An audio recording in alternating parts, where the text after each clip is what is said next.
And then,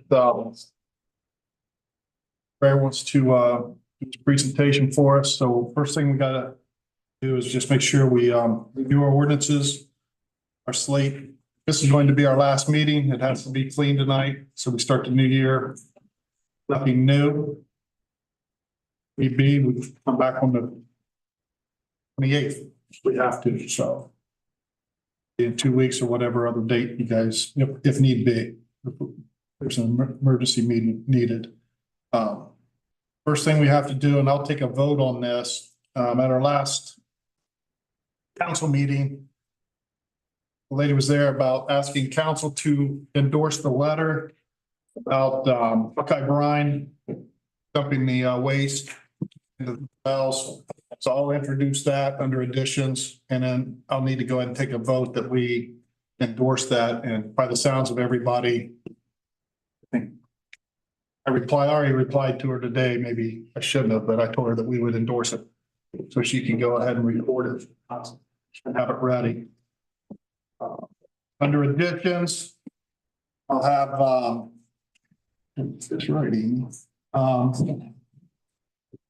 I wanted to go ahead and put 68 on there. Sherry brought it up though, about the transfers, and then and it needs passed. Obviously, everything needs passed. It'll be first reading, and then 6923. She emailed us today. Amy and I, we need to add 6823. It's appropriations. It needs to be added to cover some costs. That's 923 first. 6923. So we'll need to add that as well.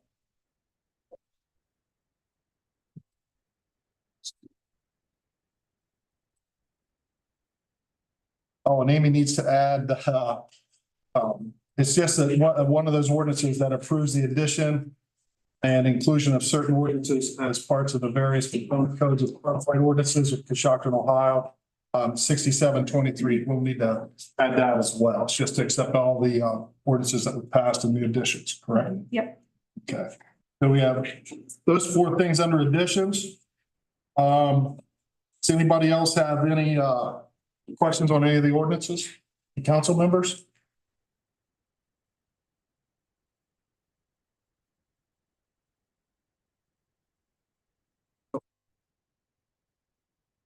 Yes, on the, I guess my question is on one where we're adding the assistant service director.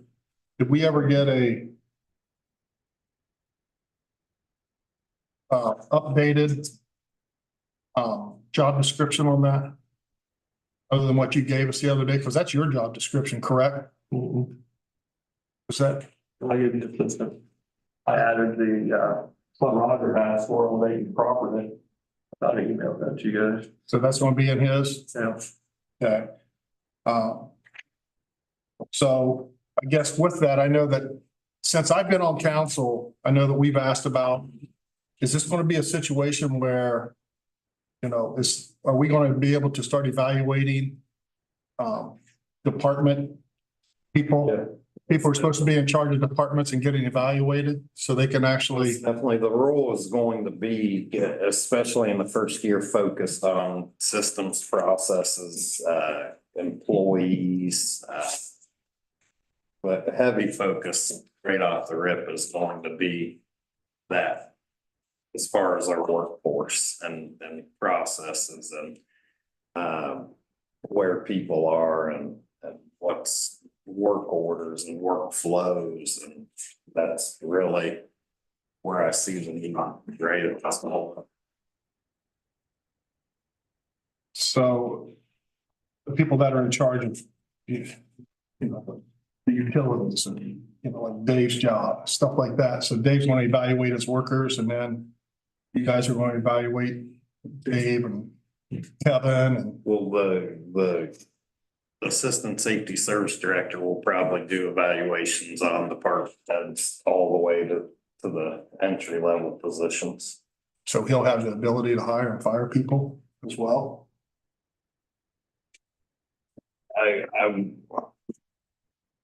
if something needed to happen. Or she, I should say.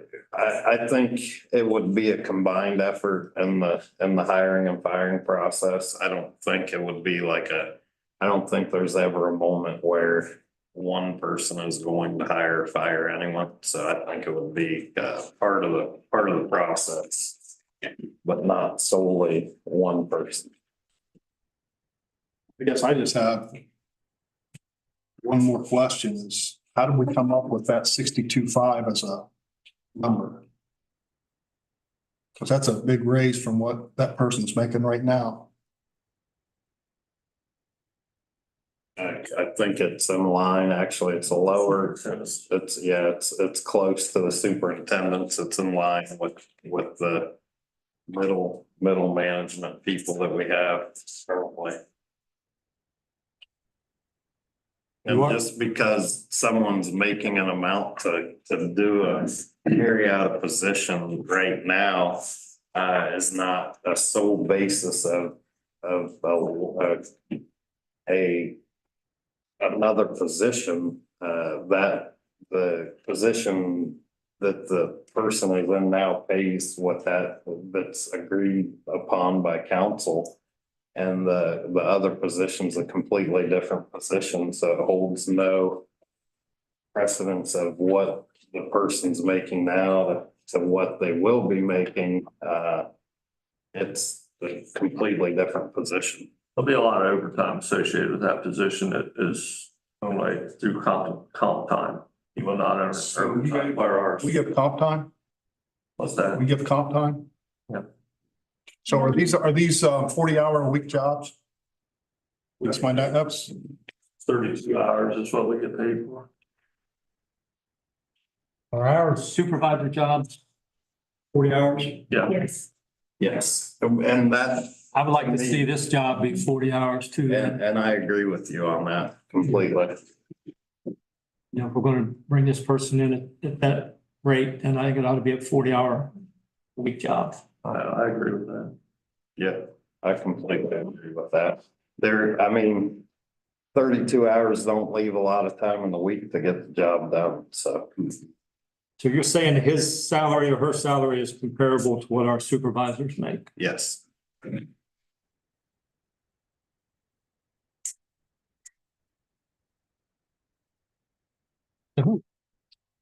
Max, question,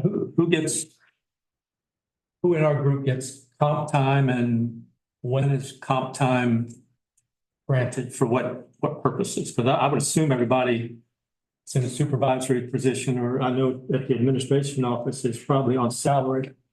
Sherry, you got your finger up? Yeah. The non-bargaining, so anybody at City Hall and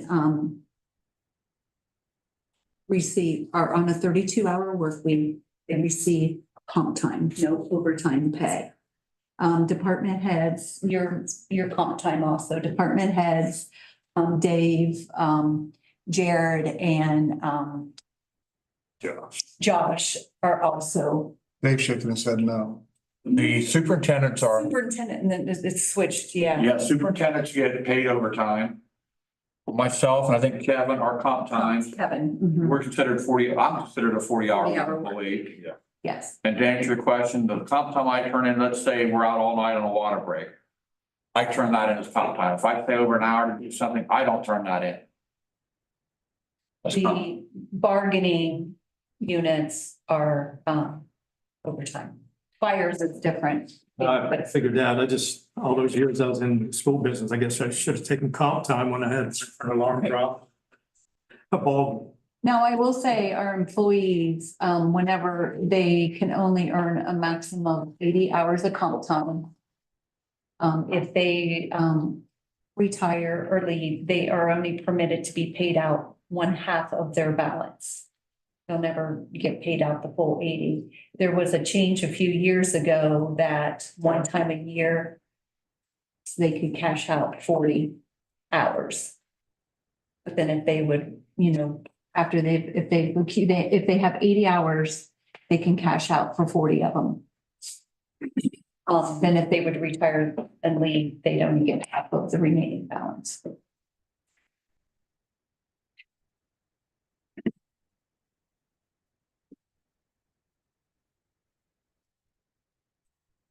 I have, anybody else have anything? Would this position be responsible for having weekly or monthly meetings with all the supervisors and heads of the departments? Yes, as well as tailgate safety meetings. Ultimately, my goal is first to create the position, create the workflow, create the unity within the departments. I always like to say that people who work for the city of Coshocton don't work for me. They work for the 11,000 people that work here or live here, I'm sorry.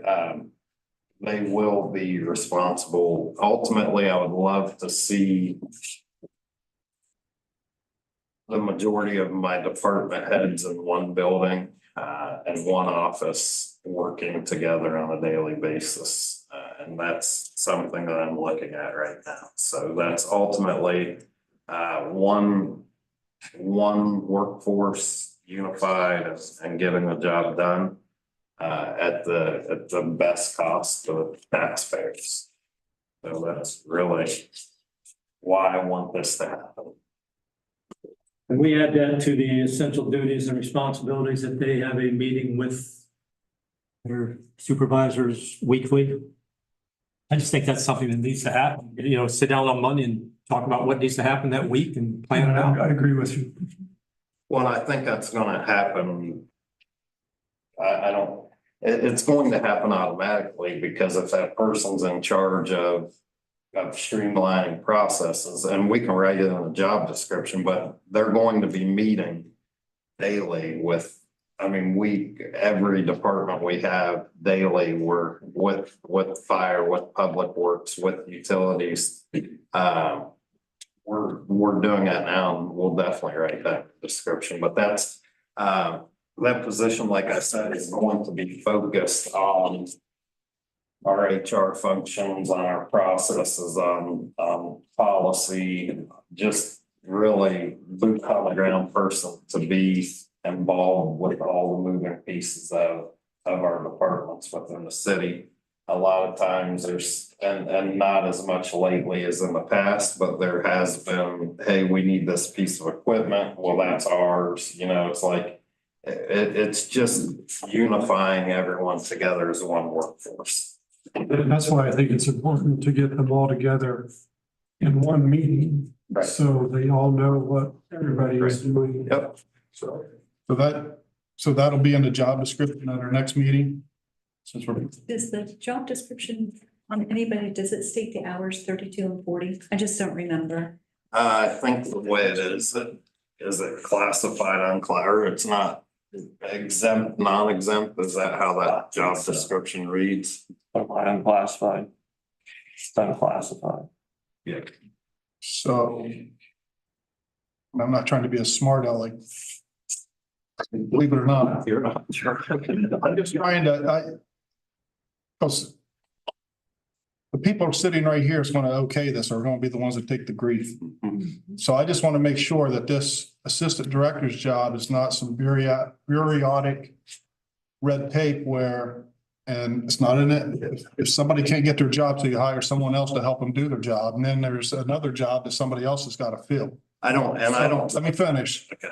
So I want to know if I was told at the last meeting, Bob's going to do both jobs or whoever is going in there. So why do we even need that other job? Why can't we just delete it?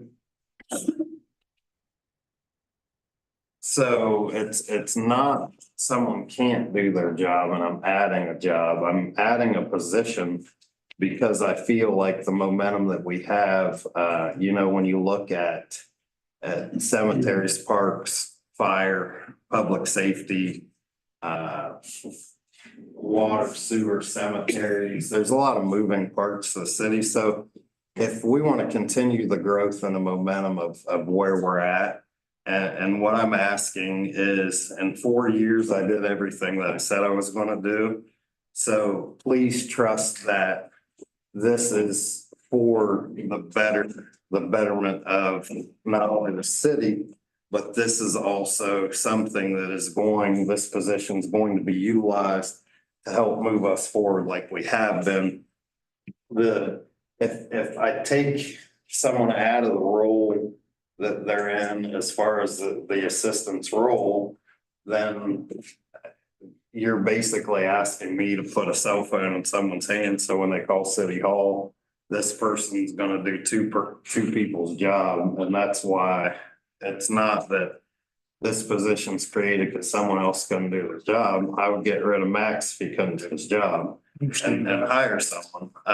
This is just really more than doing a job. To me, this is kind of a succession plan for the city, for that person to hand off when Max is ready to retire. And it's just with all the moving parts, it is essential, I believe, that we add a position to help us do what we're doing. So it's 62.5 and 42 or whatever that person makes now. So Sherry, are we going to be able to sustain that in the future? If everything keeps going the way it is, I think we can. I mean, because, you know, he's even taken the steps to the administrative assistant that, you know, whenever he wants to bring that in Right. is, you know, has reduced that, you know, down to the 30, what was that, 39.5, I believe. I mean, as long as we keep going, yes. I mean, everything's very positive. I mean, I don't have a crystal ball. You know, none of us do. It's kind of like council one year asked me what I thought I was gonna receive in the inheritance tax. I don't know, you know? I just know, like with the administrative salaries, I know the committee and you guys sat down and these numbers would come up, and I know you guys got bargaining coming up with the city employees, so. I feel comfortable where the appropriations are set and what we're doing, and I, you know, I think I tried to express that 2 weeks ago, that I wouldn't be presenting that if I didn't feel comfortable with it. Okay, No, and I think, honestly, I think that we are reacting in a positive way, and if something negative happens, we will react if that happens. So, you know, it's all about situations, and it's good right now. So let's continue to keep it good, and let's continue to try to make it better. And if things aren't as good as they are right now, that's where you all, if you're here, if I'm here, we're gonna have to react to that situation. So I just, like I said earlier, I just know that council members, we're gonna have a lot of blowback once, you know, which I don't even know how it's gonna go. But, Mark, I just wanted to make sure if we're actually on this team that you said that we're on, that, you know, you guys can continue to support council and not just say, well, council passed it. And typically, when you can't sustain something, you cut jobs or you go to the taxpayers for more money. So, I mean, and then we're gonna be left with, we cut jobs and we won't have enough people to do things that we need done around the city. So those are just some things. well, I hope that what is going on now continues to go on, and that's why I'm trying to take the steps to help the process get even better. If council gets blowback from creating a position or okaying an appropriation or a salary, council is a legislative body within the city. So I'm just asking for your support, and you know, I've gotten it. So I'm asking for yours because we had somebody come to council and you said that's a council passed it. And we were all in agreement that we passed something. well, I think That's what I don't want to have. I definitely don't want to have you say, well, council passed it.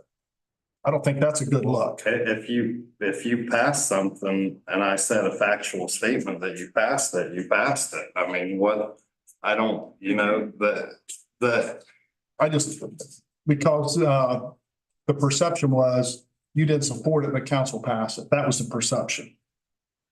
I'm not trying to. no, and if there's something. If we're going to support each other, let's support each other. If you not, passed it, then I probably supported it, or I'd have said, I can get rid of those. If I didn't support it, I can write a 4-letter word on and it starts with a V. I don't want anyone getting the wrong idea, but if I don't support something, I would never say that, you know, and I think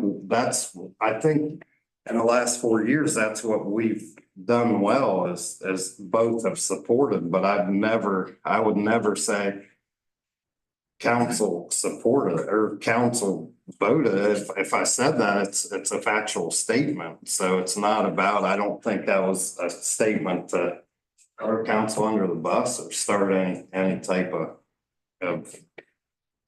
anything negative. When we met and talked about this position, you mentioned that you weren't going to fill the assistant's job immediately. Is that still your plan? Well, And what is the time frame for that? I would like to, within the first quarter of each year, first couple months at least, I can't ask someone to go out and do a job and then not have anyone there to do the current job that's being done. So I'm in no hurry as far as like, I'm not gonna rush out and hire the first person that applies for it. I want to take my time and have a strategy to actually find the right candidate for that position.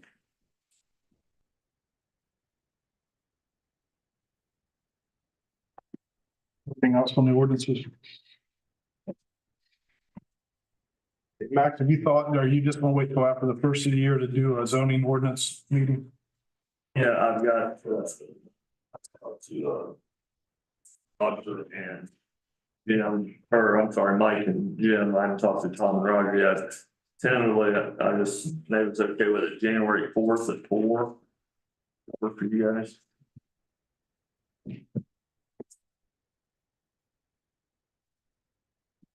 Got in before the next council meeting, then they can discuss what was brought up out of The next one's easy. it.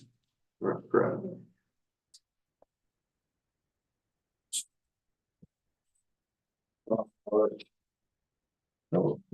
Sure. I'm not going to be available if you won't be there, Okay. which I can do by FaceTime. Are you gone all that week or? I'm leaving the second, coming back with fifth.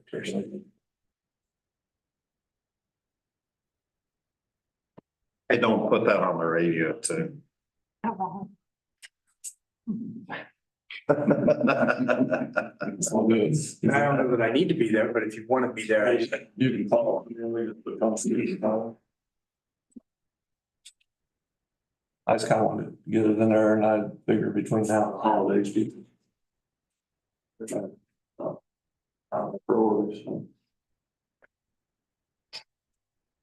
Okay, at this point, I know we're gonna have an ordinance for Chief Dreyer and this project he's got working and I can fire, right? Thank you. Yeah, we appreciate that.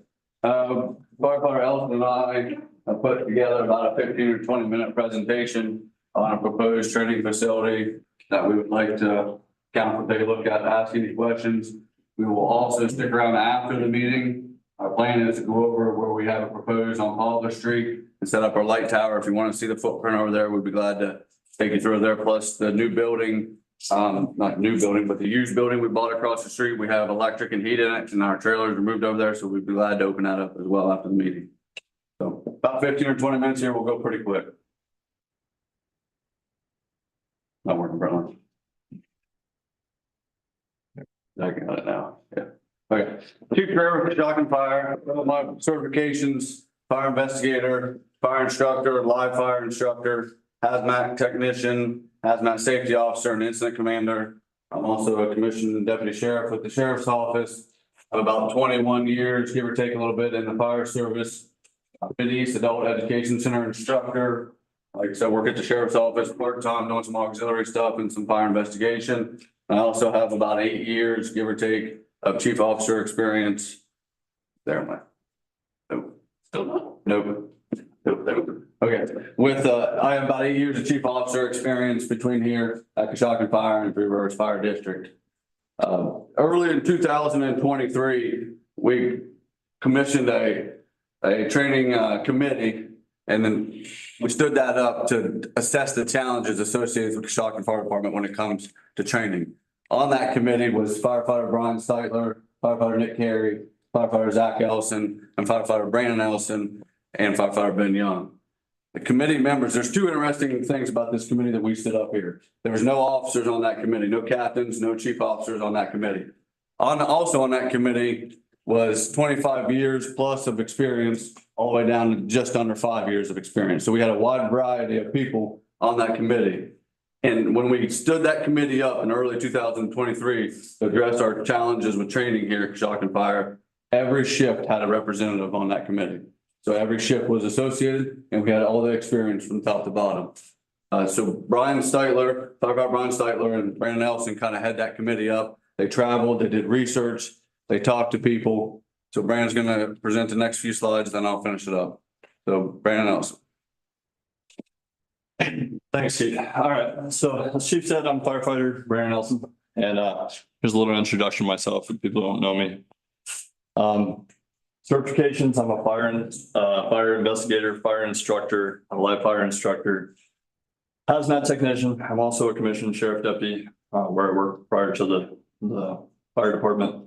About 11 years in the fire service off and on, volunteer service in here. Some of the stuff I do on the side. I'm an instructor at Mid-East Adult Education Center and also at Knox Technical Center. I work part-time for the sheriff's office too and help with investigations, still work a road shift once in a while. I also did 8 years of active duty service with the United States Army. So a little bit about me. So the next couple slides, when we tie something in, and as Chief said, we created a committee. You know, we look at what our mission is as a fire department. We look at our vision and our values. What we kind of came up with the mission, values, and vision is that everything kind of ties back to training. So I'm just going to read through those slides. Coshocton Fire Department, the Division of Fire, is established to protect life and property from fire, confine and extinguish fire that threatens life or property, provide fire education and prevention services, and assist in other emergencies that threaten life or property. About some of our values: community service, professional excellence, integrity, teamwork, and leadership. Our vision: the Coshocton Fire Department will continuously strive to meet the changing needs of our community and to be the best fire rescue department of our size possible. We will accomplish this by providing a modern and technologically advanced fire rescue department, maintaining a high level of readiness, and focusing on the professional development and training of all of our personnel. So as you can see, when we read through our mission and our values and vision, everything kind of leans back to training.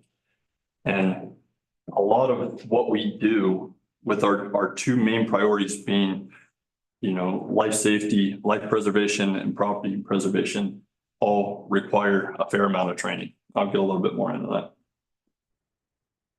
So as a committee, when we established as a committee with the chair, we identified some challenges. We took a systematic approach to problem solving. Kind of came up with some of these things that we currently deal with when we're training or dealing with emergencies. As you know, we don't have a training facility around. Some of you have visited us on education training, stuff like that, but we don't have a facility to actually train a lot of our certificate level tasks. A lot of times we're using emergency scenes as training grounds for fundamental skills. You know, if we got to breach a door or something like that, hose movements, things that require structures. A lot of times we're just doing it on scene. And if we don't have those type of incidences, it may be years before we're able to do it again. So we kind of identified that.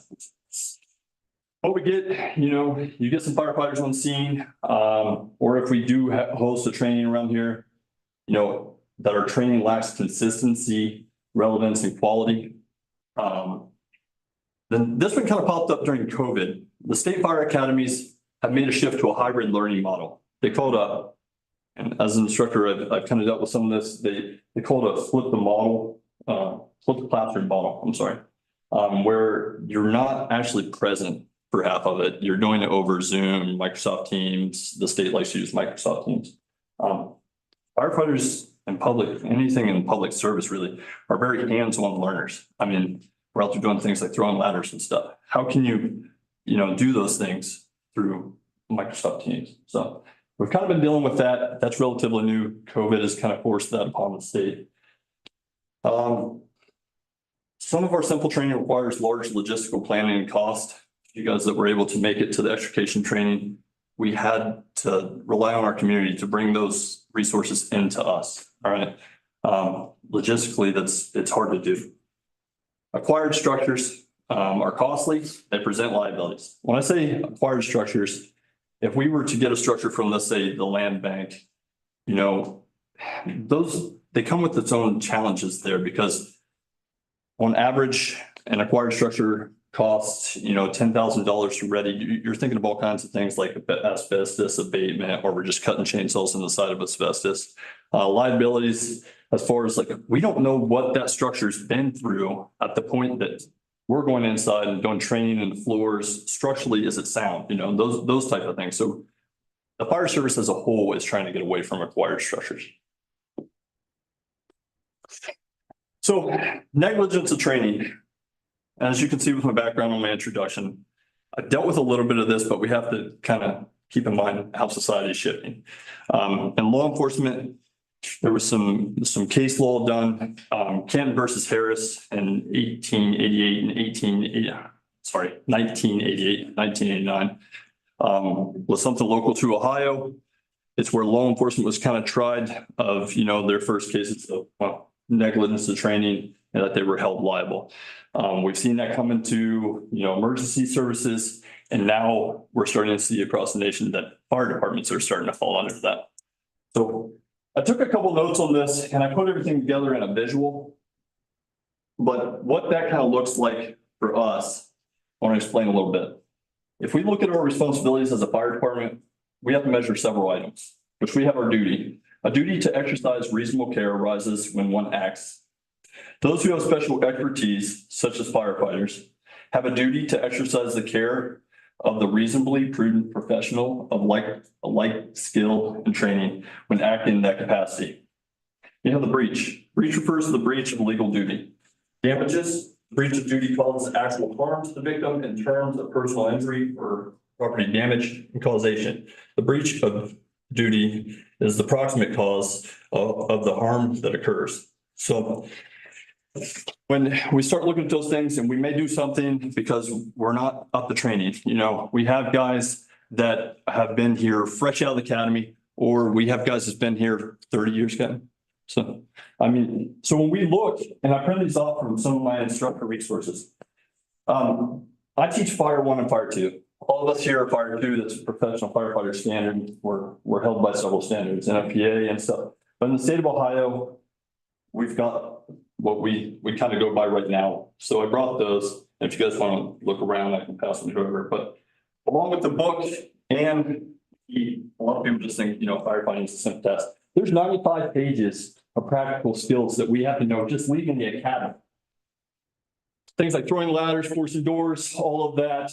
Those are skills that our new firefighters are pretty proficient in. But when we have a guy here that's been 20, 25 years, and we're asking him to do tasks like breach a door, with a Halligan and a flathead axe, it may have been several years since he's been on the scene of a fire and had to do that to a commercial structure. We don't have the resources to train on forceful entry doors or anything like that.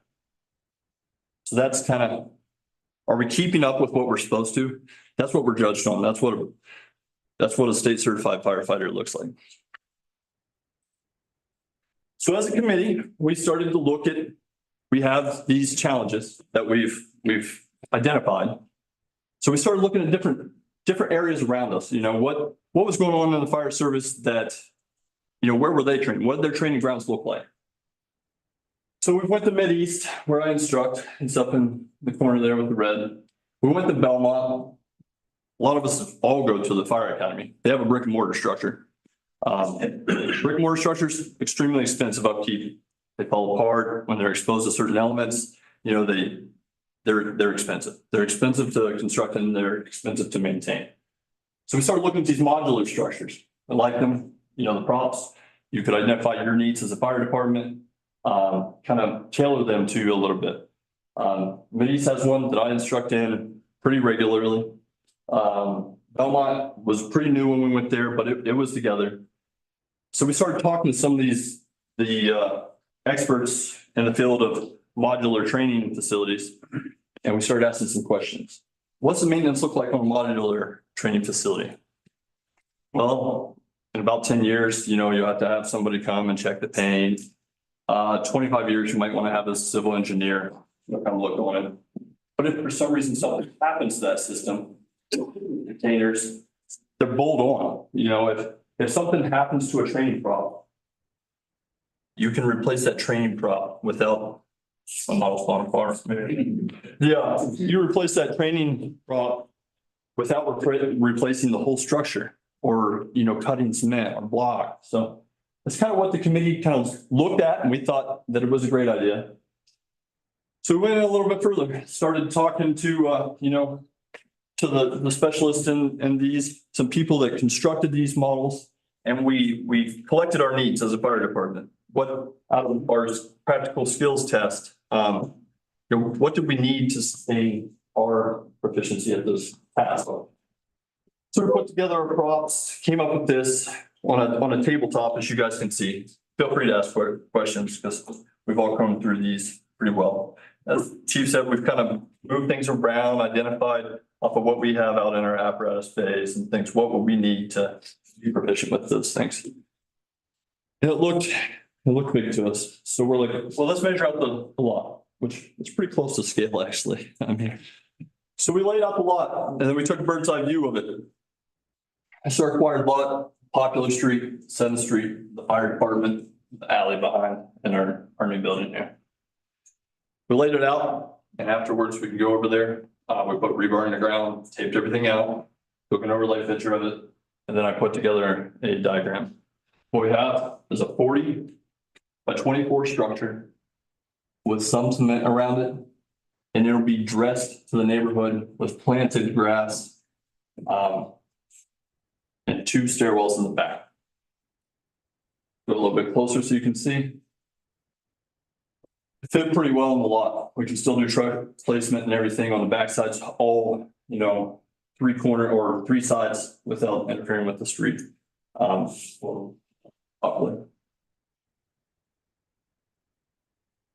we got an elevation of both sides from someone in the modular training industry. We started going over what trainings we could do with the props that we wanted, what that looks like for us. Sub-level fires, we could practice basement fires and things like that. Extremely dangerous for firefighters, right? But we can practice those type of things in there. Not so much, just the hose movement, everything that leads to the fire, the hose couplings getting stuck on porches, all those things that go along with this. We have roof restoration training. We can check fire extension with thermal imagery cameras, multi-pitch roof operations. That's a roof training simulator on top here. And you can anchor into those way safer than an acquired structure, cutting a hole in it, falling through because you don't know there's a fire in that structure. So something simple like that. Backside of the structure, you can kind of see on the layout. Practice things like truck placement, right here, drink, hose movement, forceful entry on the doors.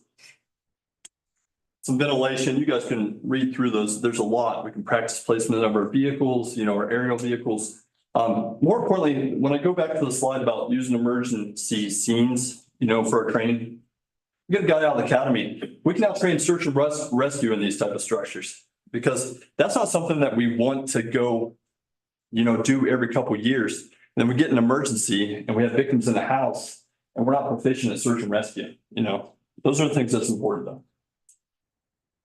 What I did in this slide, I looked at training facilities that are nearby that we use or that we even instruct at, and I put timelines of how long it takes to get there just by car.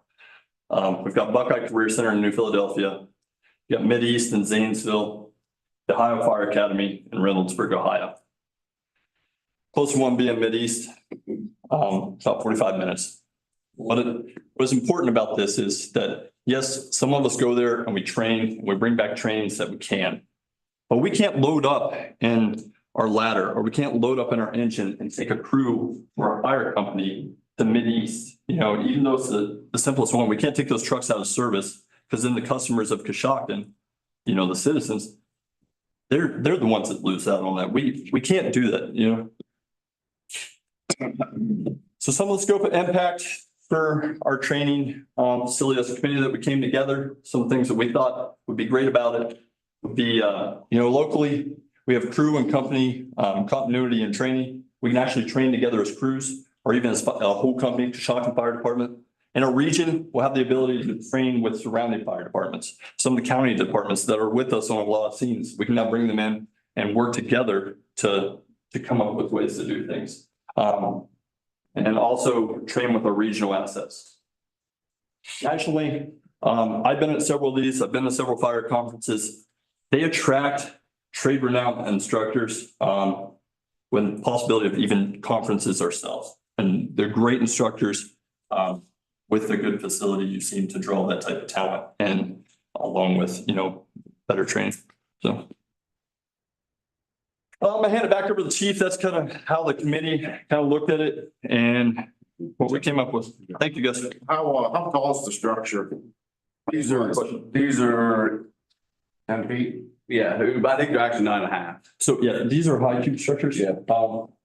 This one we've debated on a little bit off and on.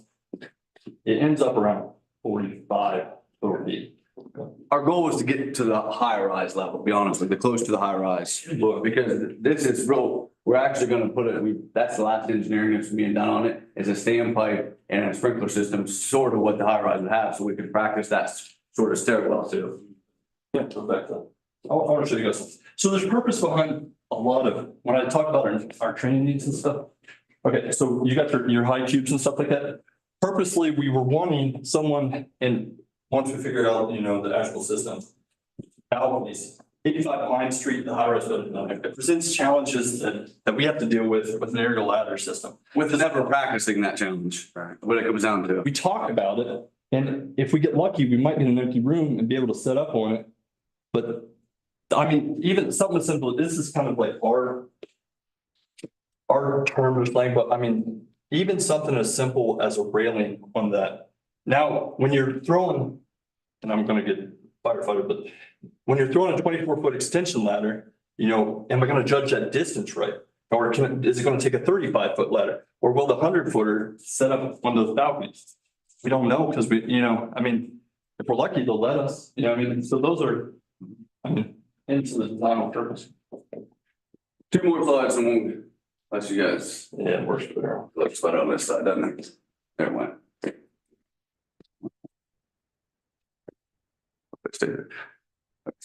All right, and we believe when the committee met and they bounced ideas off me and I bounced ideas off them and I went through their stuff. We did everything we could to touch every detail of this project. Clear down, we've talked excavation, we've talked water runoff, we've talked all that. We've also even had the lot surveyed over there to make sure that we're not encroaching on anybody else's property. So if you guys have any questions about the details, please let us know. I hope we have an answer for it because we've tried to cross every bridge that we could. Our goal is to make this project shovel ready, because as you guys know, it's a lot easier chasing money and getting it ready to go if it's shovel ready. So we're very close to having this project shovel ready. There's a couple engineering that they're working on with the standpipe system and the sprinkler system, because we were trying to put everything in it that we might run into on the street. And a standpipe and a sprinkler system was important to me because that's just stuff that we can't go into Walmart and hit their sprinkler system. We can't do it. So if we can put that into this building, then we can practice it. And then my goal is after the first of the year is to start, once we have that shovel ready project, start chasing some grant money. I've already talked to some grant writers. They believe it's a viable project for some grant money, but as we know that sometimes that's until we got that money in our hand, we're not betting on it.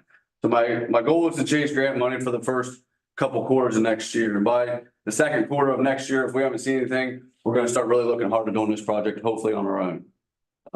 So from here, what the next step is for us, hopefully the first meeting in January, you'll see an ordinance from us allowing Max to take bids on this project so we can see where we're at for a cost. So then we know what that shovel ready project is going to cost us and we can go out and start chasing that money.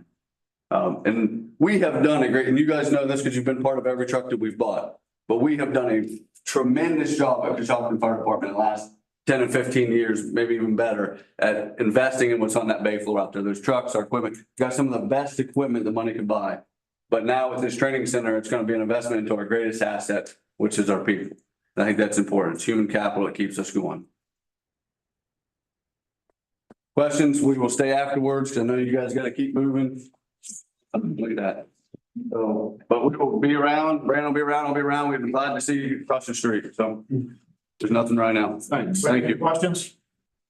I just wanted, Russ, it seemed like when Jim and I were here that one day that you had talked about cost savings, rather than sending your guys someplace for training, you can do it in-house. My goal is to, and this is a long-term goal, since we've got in-house fire instructors now, they call it what they call as a charter. I would love to get our training charter back that allows us to do certification classes here with our in-house people. We can't just take right now without that charter, without the state saying, yeah, you've got this facility, yeah, you've got the people. I would love to get our charter back that allows us to teach those classes like Mideast does. But this is what it's gonna take, is to have a classroom like this and a facility like this, so we can do the classroom here and walk out and do all that. That's what Mideast is. Mideast is a chartered fire school that has the classroom they can do it in, and they can go out and do them. And that would be a cost saving to the city if we could, and actually better for us, because with a 4-man crew and the way we run with captains fighting fire and all that, we are a little bit different than a lot of people. So if we could train the people right from the get-go on how we do things here at Coshocton, it will be a big benefit to the city, for sure. We have to pay to send our Yes, firefighters to train. we do. We pay the overtime to replace them while they're here, and we pay for the school and pay for them while they're there, which is, it's a savings there. And honestly, this presentation we gave is at least an hour presentation. So if you guys want to come back in here, we scaled it way back knowing that we needed to, but we would be glad to go through. Jim and they were down here. Yeah, go ahead. On yours. So the thing about firehouse, I just want to touch on real quick, is that firehouses have their own culture. And just this, going through this project, you know, as a group, as a committee, has kind of changed that culture a little bit toward training. So we go to instructor school. Now I have the ability to teach or bring an instructor school to us. Now we train 5 more instructors. What really happens is, you know, we change our culture to a training culture, and we just get better and we get better. And who benefits from that? The citizens of Coshocton. I mean, it's something that it's kind of like, it just catches on. And this has been that way. So Thank you.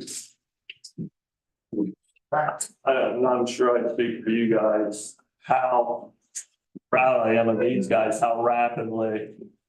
A year and a half ago, when somebody offered us a used all high building, not a very nice house, to where these guys have taken this to is just sort of incredible, the teamwork and collaboration that they had as a group. I just like to tell them, we're proud of you and how great a job you've done on this. So I really think we should support this. And it'll make our volunteer firefighters better with having more training, because like you said, culture is contagious. yeah, so it'll help the entire county actually. Yeah, let's see how good they are. That's their service has been canceled.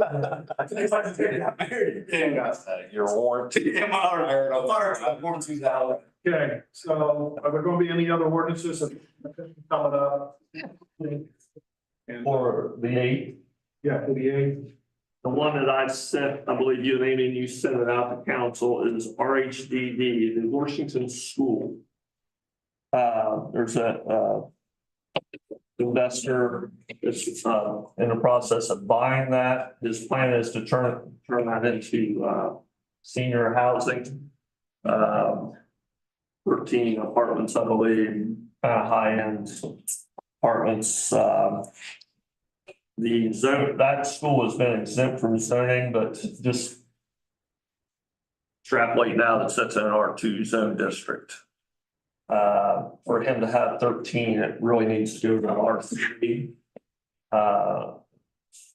He's sales being held up just because he wants the zoning. No, he's gonna have that zoning change before he works out and everyone else they're asking for first in school. So I don't know that number, but Who's the person? Out of town. yeah, it's from Brandville. He's in, He's involved with invest, yeah. Because He's the letter came involved from with RHDB requesting it. because they own it. I Right, but told him, I said, you can't request it because you don't own it. Right. Yes. Well, this will be something like, I hate to say this, but the Selby building where we think we have people that are going to invest in it and then they back out. We change. No, Double low income. I don't know, so I want to put the deal in his name out there since it's not a done deal or anything, but no. He's involved in other investments going on Main Street. It's not a crazy big move from R2 to R3. I think R3 just. The reason you got to change is you only have 4 units. You can only have 4 units in an R2. 50? They said 13. 13. Yeah. 13 units? Yeah. It'll be similar to a Windsor Wood type of arrangement, just one meal a day though. Good stuff. We pick up pretty well completed. We're still doing, spot ones that people call and, driving the truck around looking and, like Mark and I see something.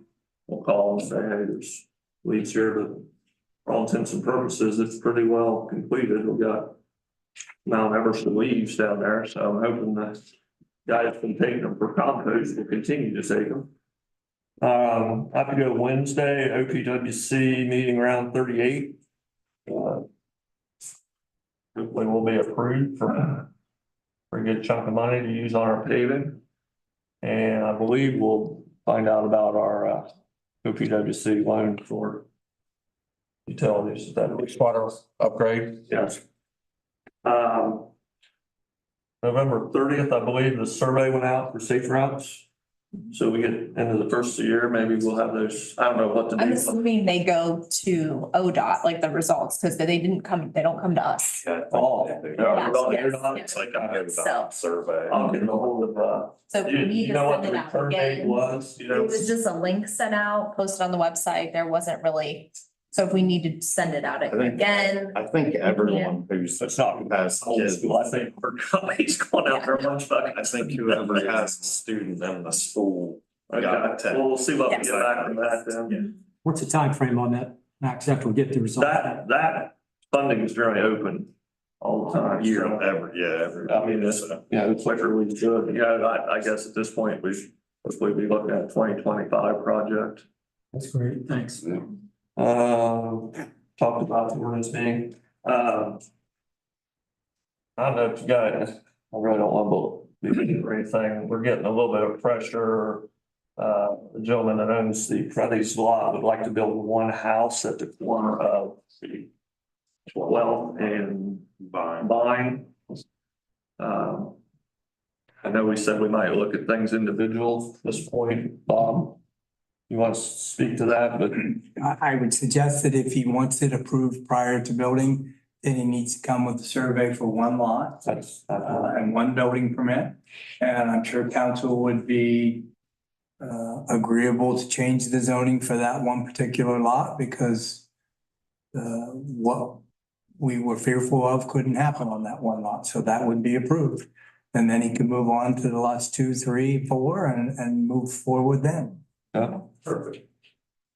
And I think that's all I have. Sherry, you have any ordinances? Not that I know of.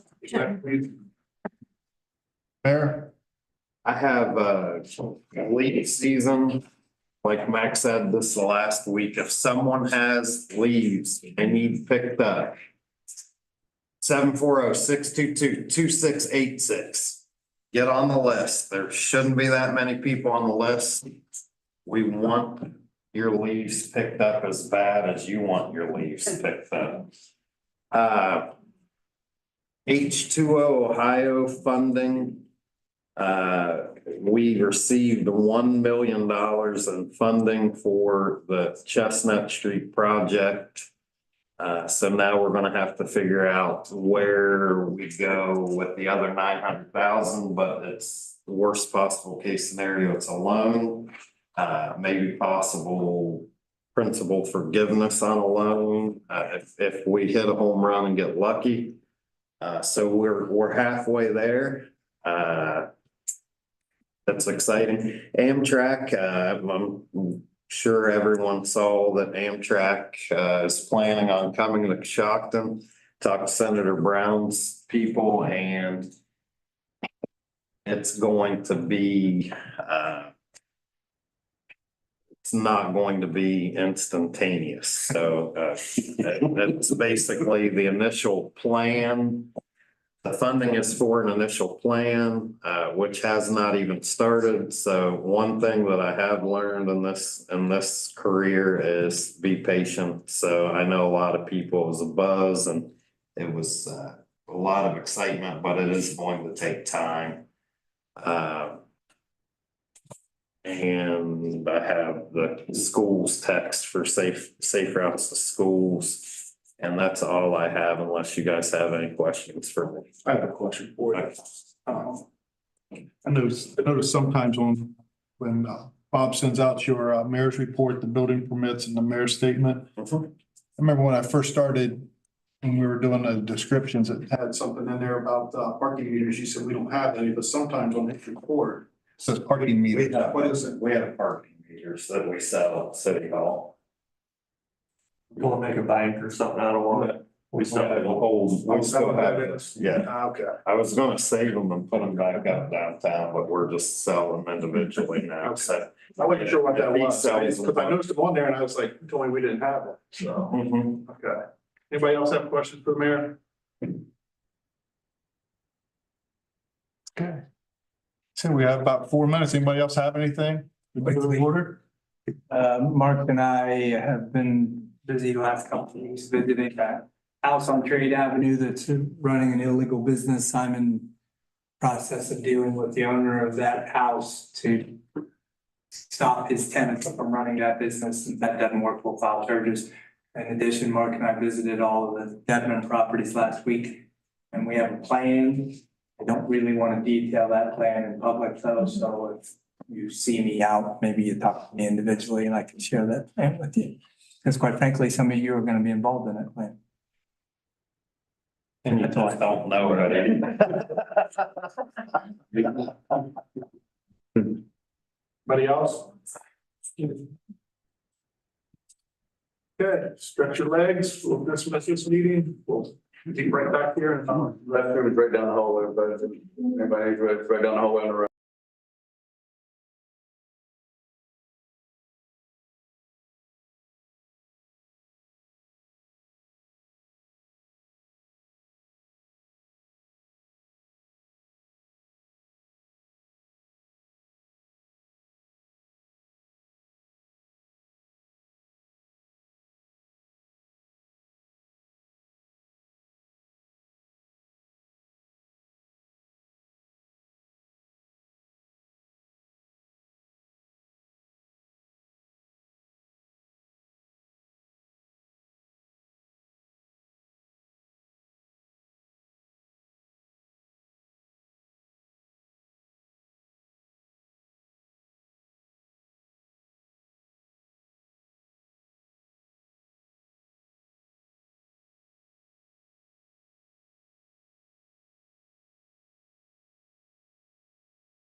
December 11th, regular scheduled Coshocton City Council meeting. You call the meeting to order. Clerk, please call the roll. Andrews. Here. Barcroft. Here. Gross. Here. Johnson. Here. Price. Here. Moore. Here. Turner. Here. Please stand for the pledge. Remain standing for the invocation. I pledge allegiance to the flag Of the United States of America and to the republic for which it stands, one nation, under God, indivisible, with liberty and justice for all. Father God, we thank you for this opportunity to represent the city. We pray that you will be with us in everything we say and do tonight. We pray this in your name. Amen. Amen.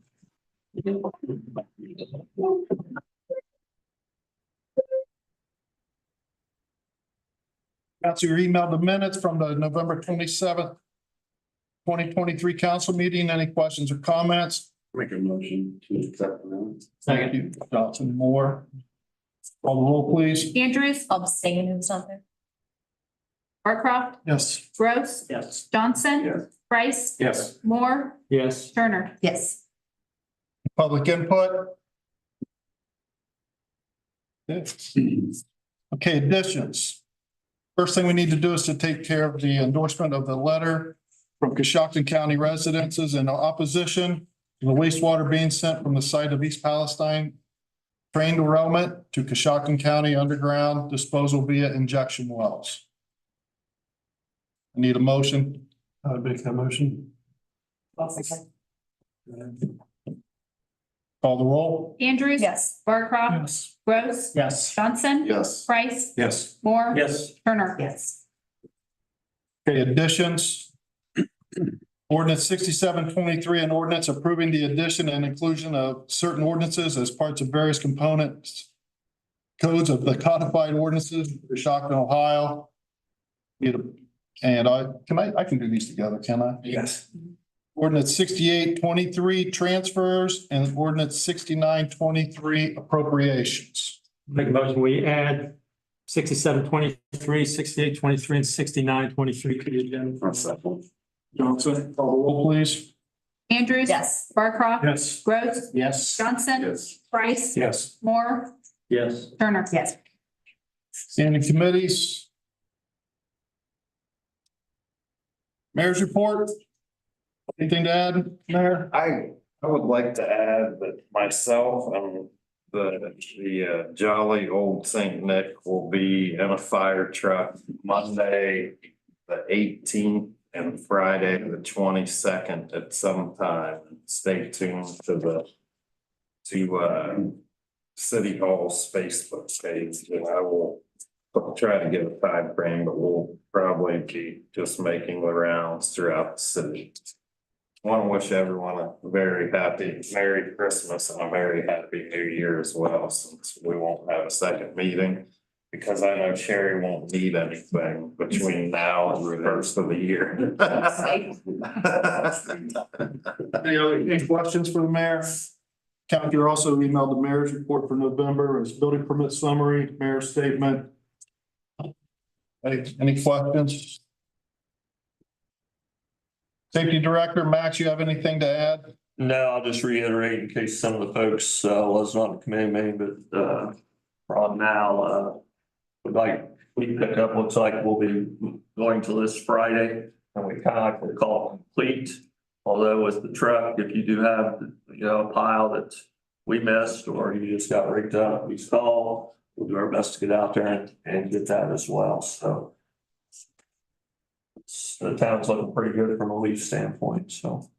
And I'll reiterate Mark's statement about wishing everyone a Merry Christmas and Happy New Year. Do we have anything for Max? Okay, auditors report. You emailed the auditors report for November. Sherry, you have anything to add? Nope, unless there's any questions I can answer, they can just need approved. Need a motion to accept the auditors report? So moved. Okay. Turner. Call the roll. Andrews. Yes. Barcroft. Yes. Gross. Yes. Johnson. Price. Yes. Moore. Yes. Turner. Yes. Sheriff's report, your email, the sheriff's report, the city limits, the city chart, and code enforcement. Questions?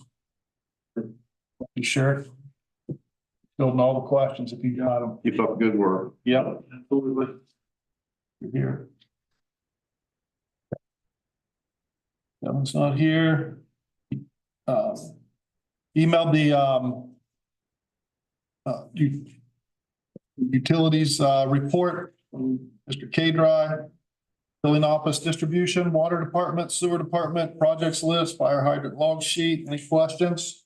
Hey, do you have anything to add? Nothing to add unless there's question. Chief Gray, you have anything to add? Nope. Just want to thank council for their invested interest in Coshocton Fire Department. We appreciate it. Any questions from the income tax report that was emailed to council? Port Authority. Okay, we'll go into legislation.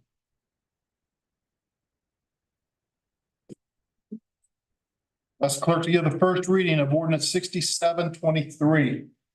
An ordinance approving the addition and inclusion of certain ordinances as parts of the various components codes of the codified ordinances of Coshocton, Ohio, and declaring an emergency. For the first reading of ordinance 6723, any questions or comments? Got a motion to suspend the rules and go to a third reading. Second. No, I said third reading. Call the roll. Andrews. Yes. Barcroft. Yes. Gross. Yes. Johnson. Yes. Price. Yes. Moore. Yes. Turner. Yes. The third reading of ordinance 6723, please. An ordinance approving the addition and inclusion of certain ordinances as parts of the various component codes of the codified ordinances of Coshocton, Ohio, and declaring an emergency. So the question is, should ordinance 6723 pass? Call the roll, please. Andrews. Yes. Barcroft. Yes. Gross. Yes. Johnson. Yes. Price. Yes. Moore. Yes. Turner. Yes. Ordinance 6723 is passed. So clerk to give the first reading of ordinance 6823. Transfer. Okay, the first reading of ordinance 6823. Questions? If not, I need to. Make a motion to suspend the rules and go to the third reading. Second. Call the roll. Andrews. Yes. Barcroft. Yes. Gross. Yes. Johnson. Yes. Price. Yes. Moore. Yes. Turner. Yes. The third reading of ordinance 6823, please. Transfer. Question is, should ordinance 6823 pass? Call the roll. Andrews. Yes. Barcroft. Yes. Gross. Yes. Johnson. Yes. Price. Yes. Moore. Yes. Turner. Yes. 6823 is passed. Clerk to give the first reading of ordinance 6923. Appropriation. First reading, heard the first reading of ordinance 6923. Questions or comments? Make a motion to suspend the rules for the third reading. Andrews, Turner. Call the roll. Andrews. Yes. Barcroft. Yes. Gross. Yes. Johnson. Yes. Price. Yes. Moore. Yes. Turner. Yes. Okay, give the third reading of ordinance 6923. Appropriation. Questions or comments? So the question is, should ordinance 6923 pass? Call the roll. Andrews. Yes. Barcroft. Yes. Gross. Yes. Johnson. Yes. Price. Yes. Moore. Yes. Turner. Yes. Ordinance 6923 is passed. Second reading.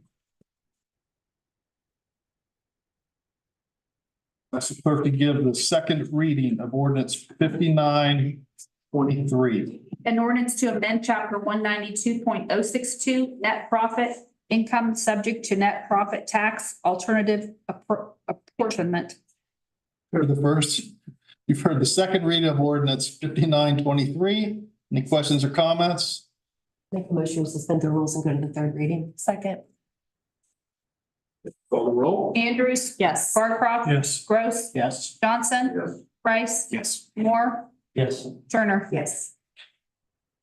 Give the third reading of ordinance 5923, please. An ordinance to amend chapter 192.062 net profit income subject to net profit tax alternative apportionment. Question is, should ordinance 5923 pass? Call the roll. Andrews. Yes. Barcroft. Yes. Gross. Yes. Johnson. Yes. Price. Yes. Moore. Yes. Turner. Yes. Ordinance 5923 is passed. So clerk to give the second reading of ordinance 6023. An ordinance to amend chapter 192.094 extension time to file. Heard the second reading of ordinance 6023. Questions or comments? I'll make a motion to suspend the rules, give 6023 a third reading. I'll second. Call the roll.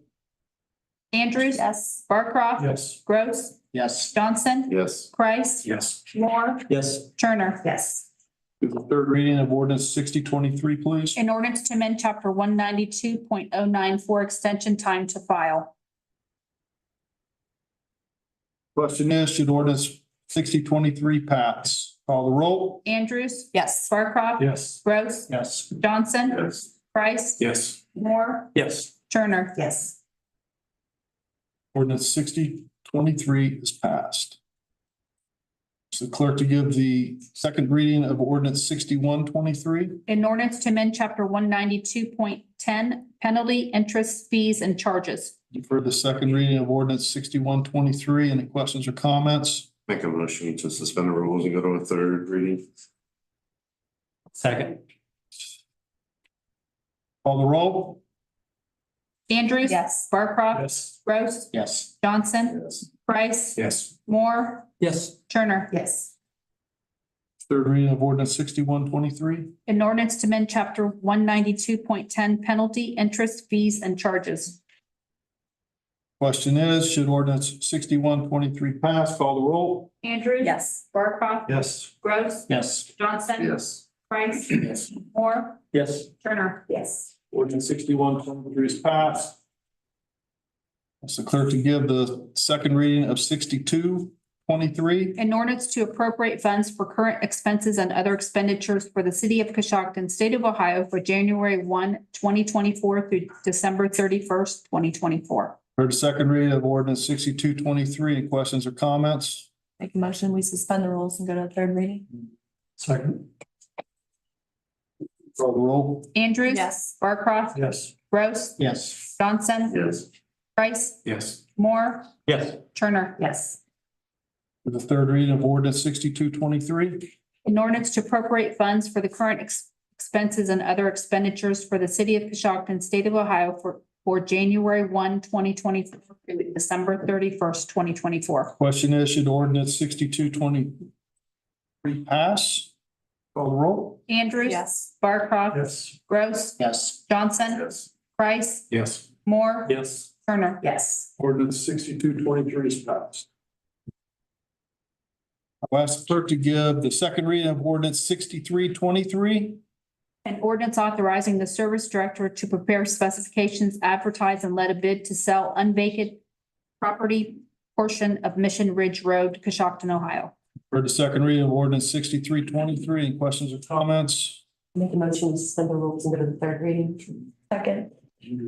Call the roll. Andrews. Yes. Barcroft. Yes. Rose. Yes. Johnson. Yes. Price. Yes. Moore. Yes. Turner. Yes. Give the third reading of ordinance 6323.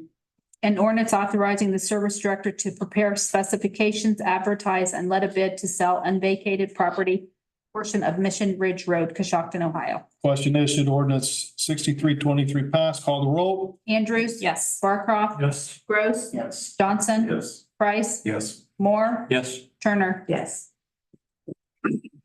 Ask the clerk to give the second reading of ordinance 6423. An ordinance establishing wages for council member, president of council, and clerk of council for calendar year 2024 and 2025.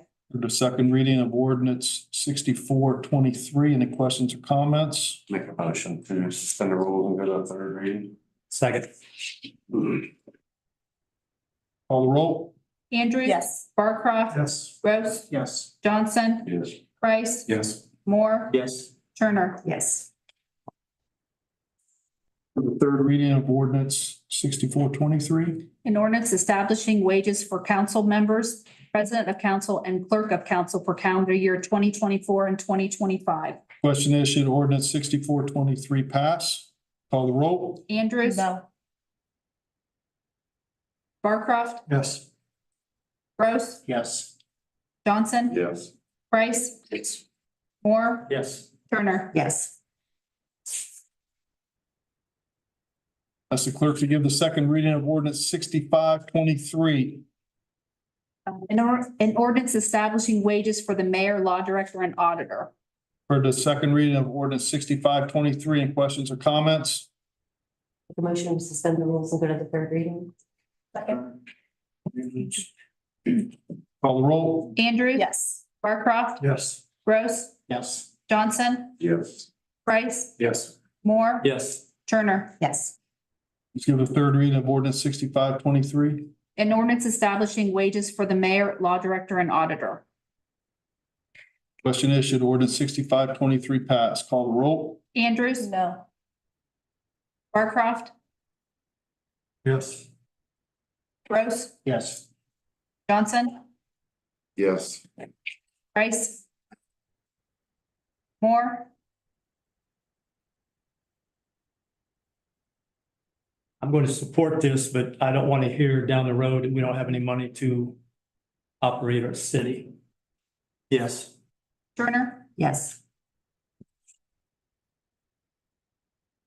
Ordinance 6523 is passed.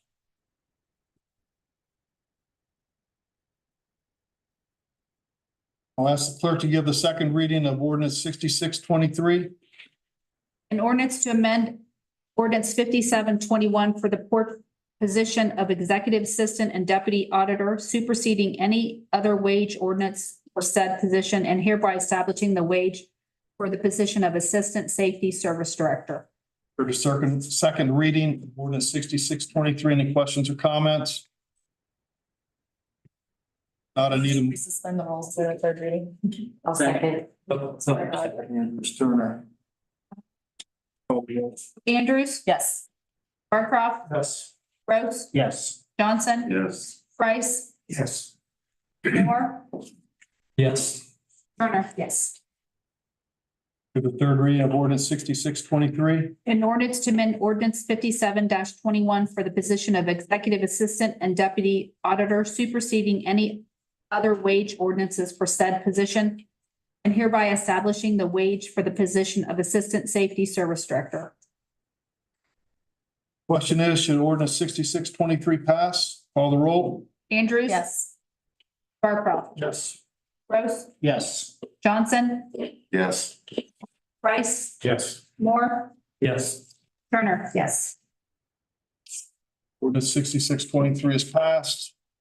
Nothing at the second or third, the slate's wiped clean. Any old business, new business?